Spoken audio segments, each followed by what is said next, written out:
Dawgs Podcast with your hosts, Blake Reneker, Justin Charles, John Nye, and Josh All. What's going on, everybody? Welcome back to another episode of the Dawgs Podcast. My name is Derek Frisbee from DO Sports, and today, well, first of all, I should say this. Let's start off with Happy Draft Week. This is, of course, one of the best, highlights of the year for us Browns fans. It's Draft Week. Turn on your annual tradition of watching Draft Day. I've already started seeing clips on TikTok, so it's already getting me fired up. But we're here. It's draft season. Right around the corner, this Thursday kicks off the 2023 NFL Draft. And today, for you, I have 5 guys that are on my list that I would be elated if the Browns could end up with one of them. And if they end up with 2 of them or 3 of them, I'm going to be doing cartwheels. So we're going to talk about that. But before we do, please be sure to check out the Dawgs Podcast on Facebook, Instagram, Twitter, and TikTok, as well as like this video, subscribe to the channel if you want more of this, and drop a comment in the comment section. If you think that any of these guys suck and you think I'm dumb for liking them, tell me. And also, if you would like to get more of your thoughts, jointhedawgs.com is going to be a way to join the Patreon. You can drop a voicemail.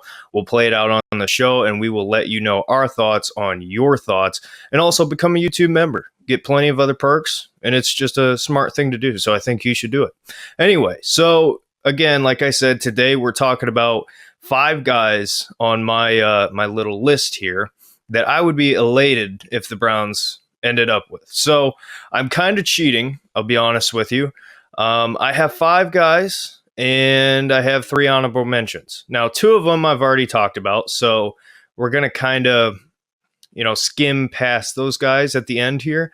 But let's start off with, and this is no particular order, and I want to clarify, a lot of these guys on this list, the Browns would have to move up for, at least 2 or 3 for certain. But other than that, hey, a couple of these guys, the Browns could end up getting later. And if they did, that would be fantastic. So this is in no particular order. I didn't have this from my most favorite to my least favorite. This is just 5 guys that I love in this draft that I would love if the Browns somehow ended up with. So let's start off with number 1, Owen Pappoe, which it's going to take a lot of people.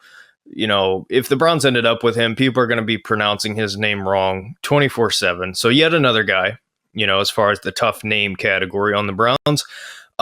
So he's a linebacker. He's 6 foot, 225 pounds, out of Auburn. So this is a guy that is really interesting because he's one of these prospects that his name kind of got brought up more in the NFL Combine, started sliding up draft boards. A lot of people are starting to talk about him more. But where he's projected is uncertain because he has some limitations. His size at 6 foot, 225 pounds. We have this conversation about JOK all the time, and kind of that size conversation of, hey, what does an NFL linebacker need to be? For me, I don't think it's that big of a deal. I don't think you need to be a 6'5" massive dude to play linebacker in the NFL anymore. The game is moving more towards a fast pace. A lot of teams are getting away from running the football. It's more of a, pass versus defend the pass game in the NFL now. And that's why a guy like Owen Pappoe is on my list. The dude is a hard hitter. You turn on the tape, that's one of the first things you see out of Owen.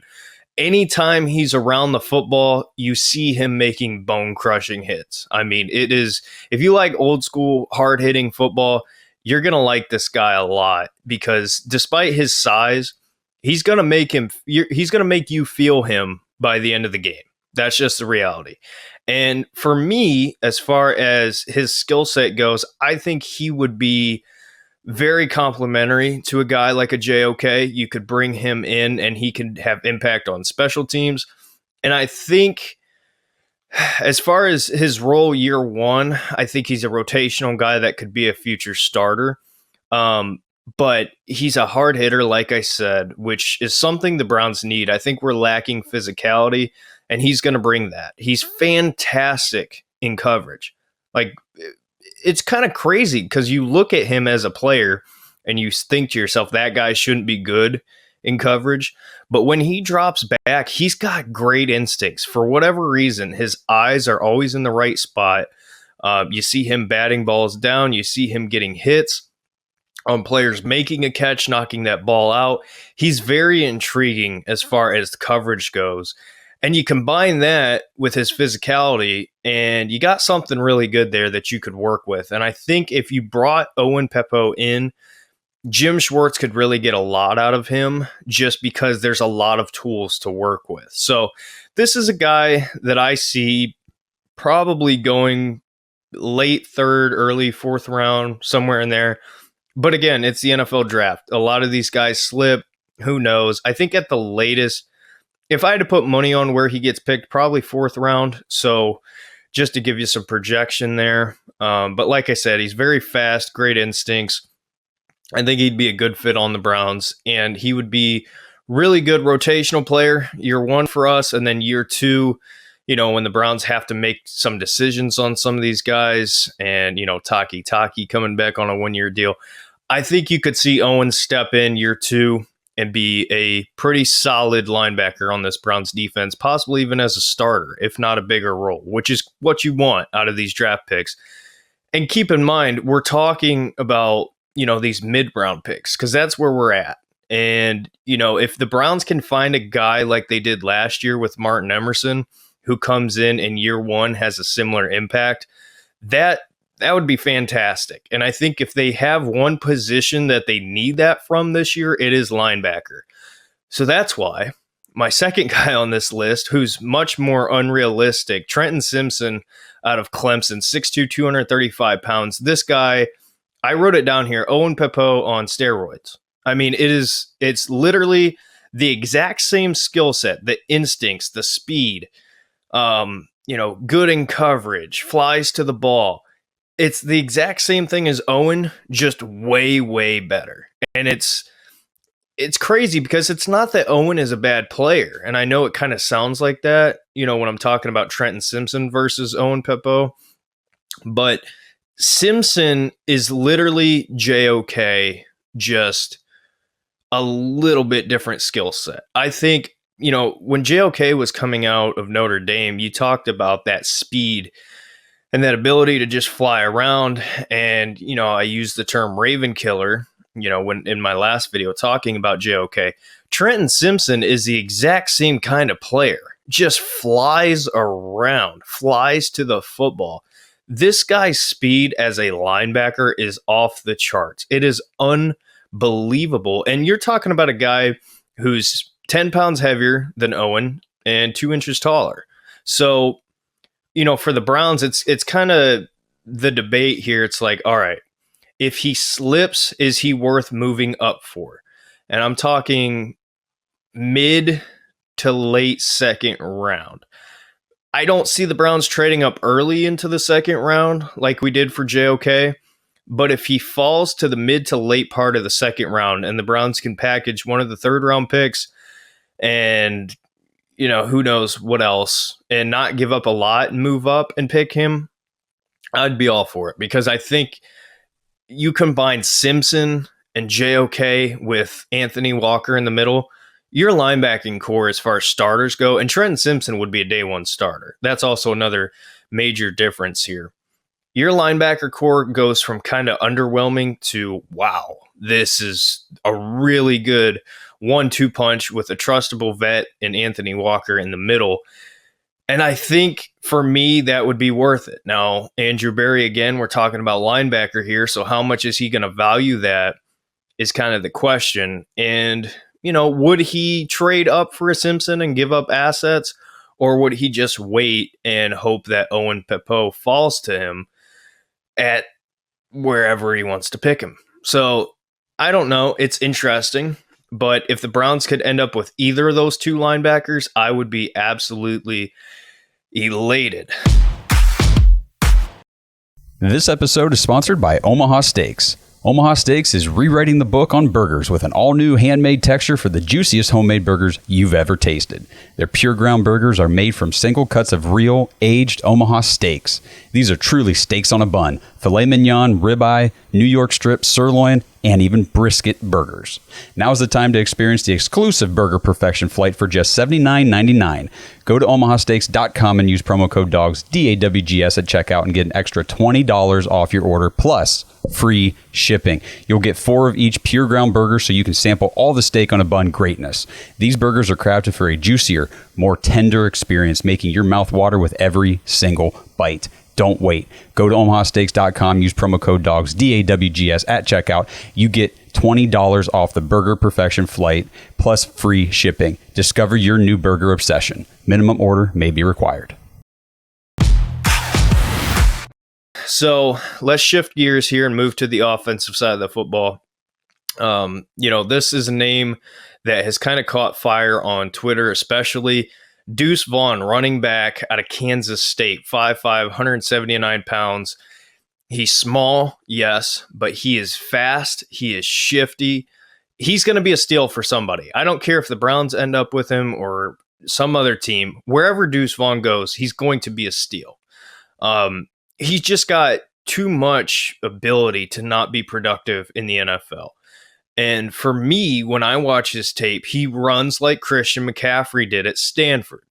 Now, he's on the smaller side, yes. He's not going to come in and be your day one starting running back or any kind of major role. But I think for the Browns, moving off of Kareem Hunt, you have Nick Chubb, and you want to kind of extend as much life out of Nick Chubb as you can. Jerome Ford, in my opinion, just isn't going to be the solidified number 2. He's going to be your number 2 running back, but you need a guy behind him to kind of supplement that. Almost where we had Nick Chubb and Kareem Hunt in the first year or so, where it was like 1A, 1B, not second running back. I think you're looking at a similar situation, but with Jerome Ford and whoever running back 3 is going to be. And I think Deuce Vaughn would be a fantastic fit. I can't even, if the Browns ended up with Deuce Vaughn, I would be so excited because the things that you can do with him in this offense is out of this world. The complaints we had this past season was speed. And, I constantly watched guys just not getting open and people look slow. Right? A lot of these receivers looked slow, tight ends. It just seemed like we had no separation and no speed. And now the Browns go out, they add Elijah Moore, they add Marquise Goodwin, and all of a sudden you got some speed there. Jordan Atkins, he's not terribly slow. He's a vertical threat.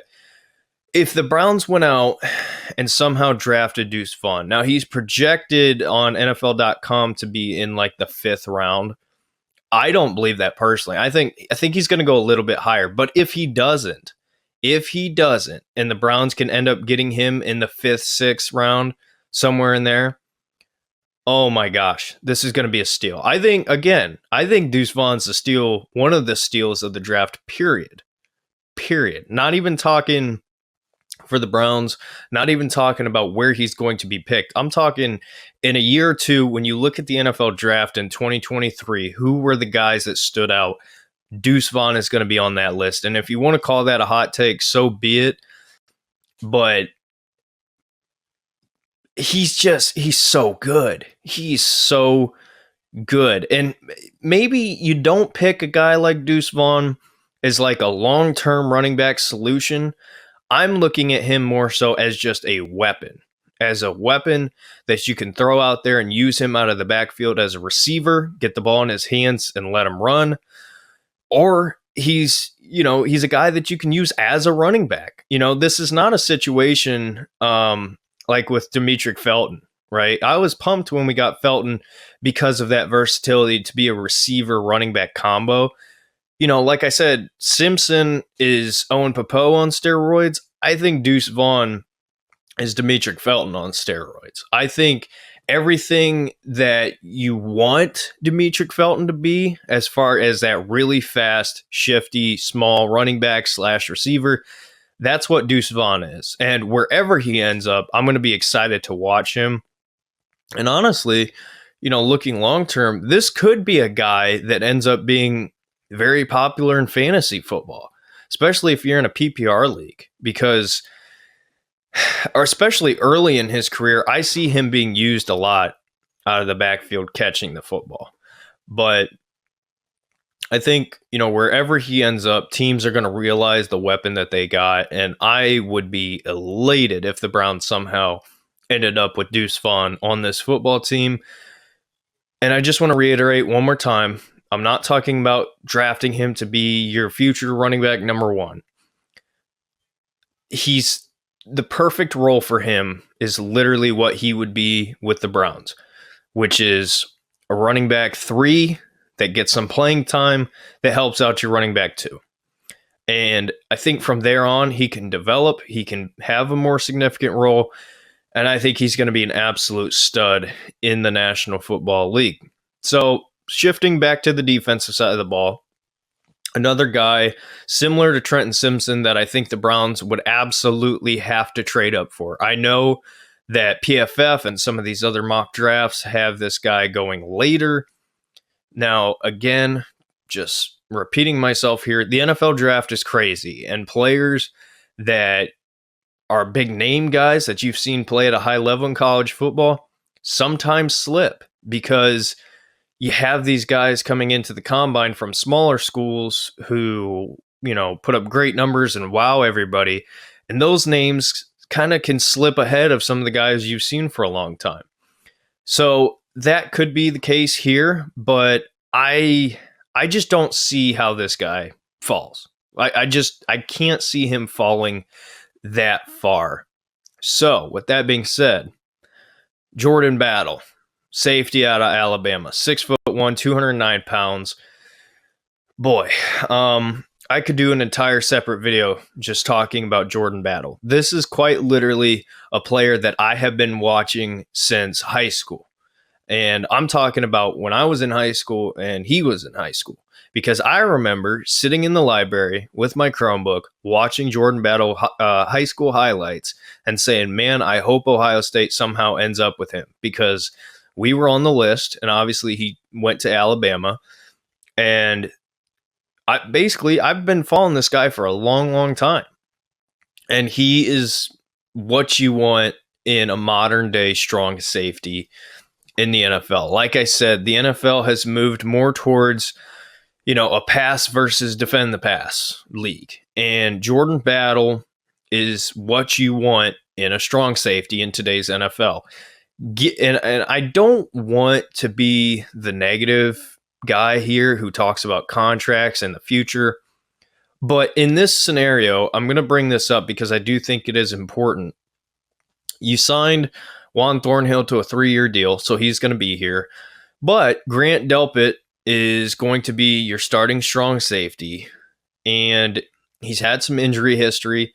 And I want to make it clear, I love Grant Delpit. I think Grant Delpit is going to be fantastic in his role in Cleveland this next season. I think Jim Schwartz is going to finally use him in the best role for him.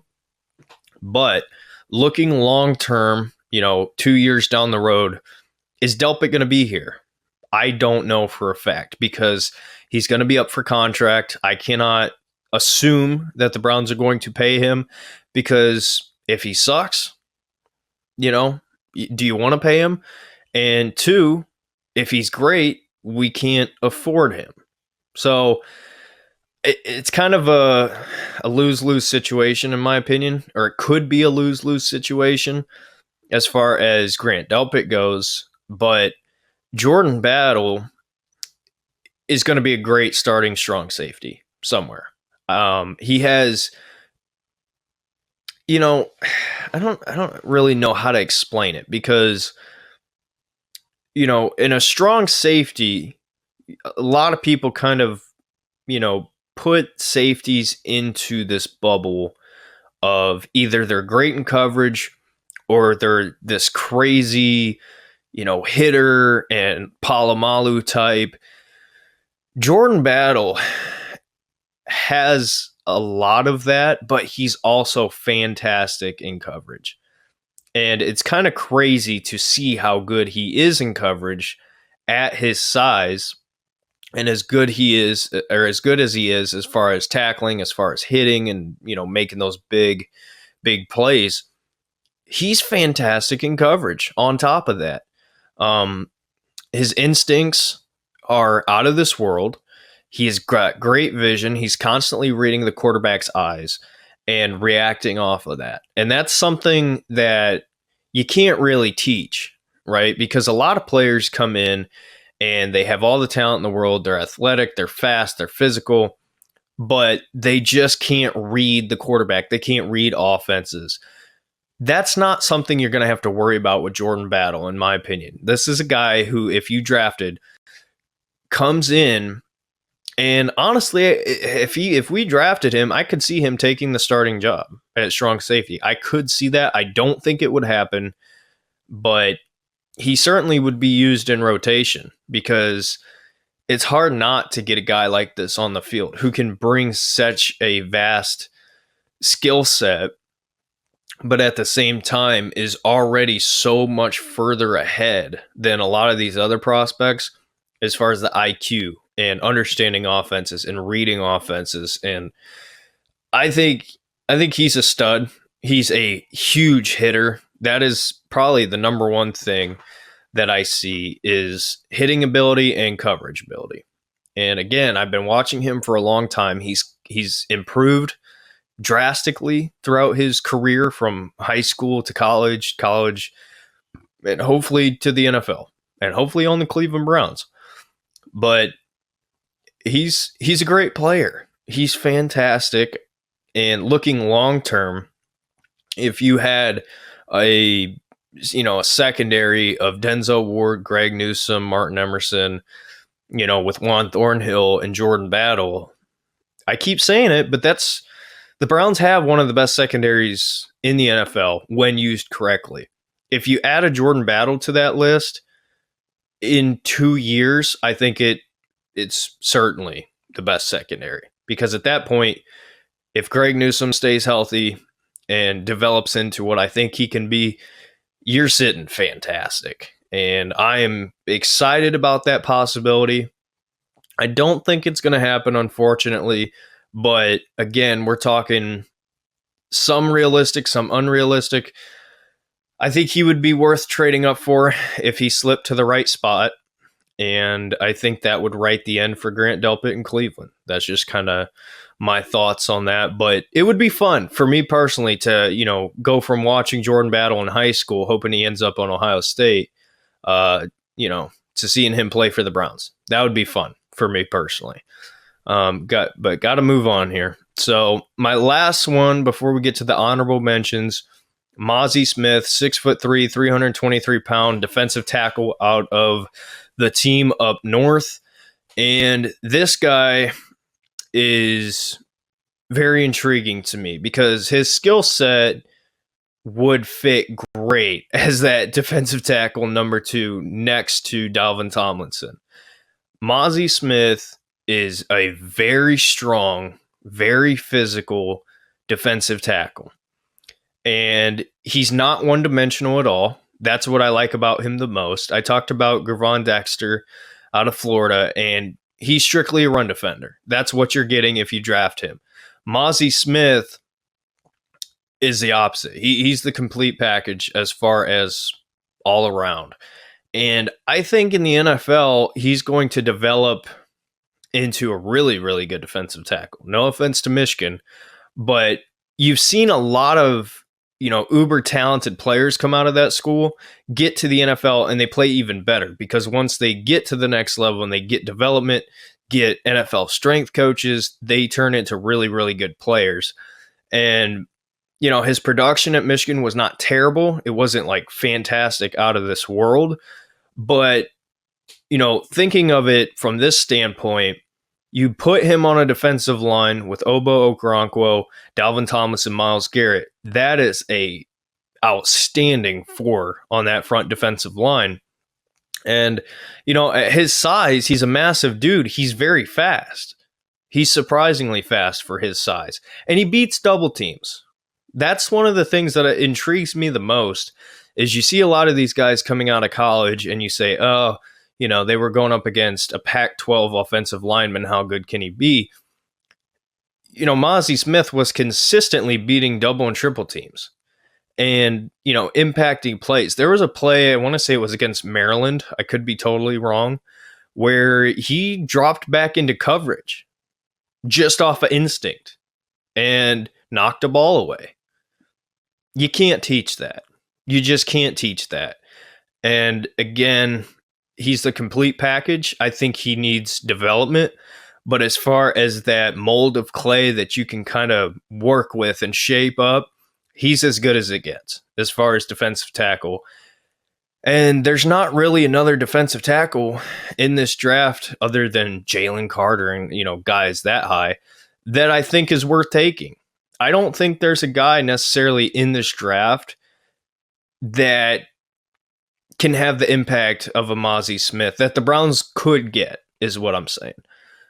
So I think I would love him a lot. I think he would be a great fit.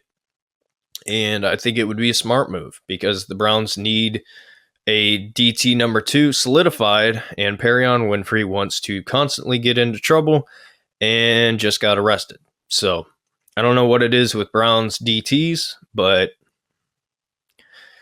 I'll move on. But anyway, so honorable mentions. That was my top 5. So I'll quickly name these 2, Jonathan Mingo and Marvin Mims.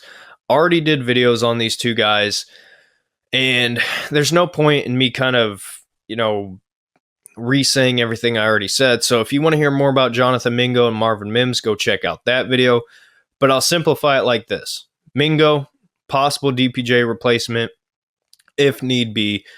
Big guy, physical receiver, very fast, has potential to develop into what you see out of DK Metcalf and AJ Brown. Best case scenario, that's what you could get. That's why I would be elated if we got Jonathan Mingo. Marvin Mims, shifty receiver on the smaller side, but he's very fast.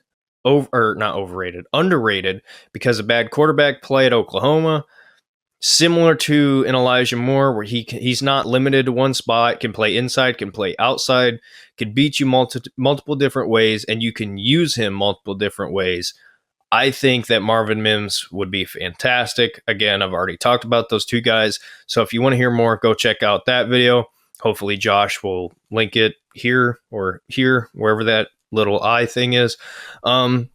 And my last honorable mention here, I just want to throw in, is a familiar name, because if you're a Browns fan, you probably like the Buckeyes.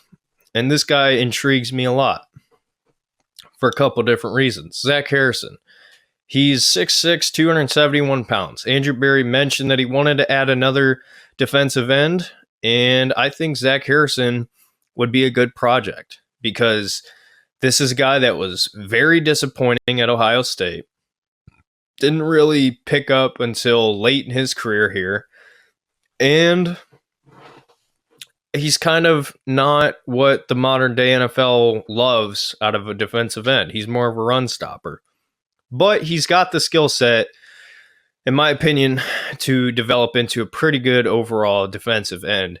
And you can't, at that size and that athleticism, you can't teach that. That's something you have or you don't. So Zach Harrison, if the Browns could add him probably like 4th round, somewhere in there, I think that would be great because he's going to push guys. He's going to push guys like Isaiah Thomas, like Alex Wright, who are kind of fighting for playing time and fighting to be a rotational defensive end. And I think he could be really good. He could be potentially a steal wherever he goes if he can reach his full potential. At Ohio State, massive disappointment because, again, you're talking Chase Young, Nick Bosa, Joey Bosa, guys like that. And Zach Harrison didn't live up to that. And JT Tuimoloau in year 1 played better than Zach Harrison did in all of his years at Ohio State. So that's why he's kind of slipped drastically as far as what we thought early on versus now. I thought this was going to be a guy that Ohio State could throw on their, Buckeyes in the NFL thing that they do and say, hey, here's another 1st-round pick. Well, didn't work out that way. So, to be fair, I think he did have Kerry Combs as his defensive coordinator for a little bit, which is the Joe Woods of college football. But Anyway, that's I think he's an interesting name, to say the least. But with that being said, let me know your thoughts. Drop a like on this video, comment, send a voicemail in. Again, my name is Derek Frisbee from DF Sports. Don't forget to subscribe. Go Browns. We will see you in the next one. Happy draft week, everybody. Thanks for listening to another episode of the Dawgs Podcast. Make sure you subscribe on YouTube and follow us on Twitter at the Dawgs Podcast. Get your thoughts on the show at thedawgspodcast.com.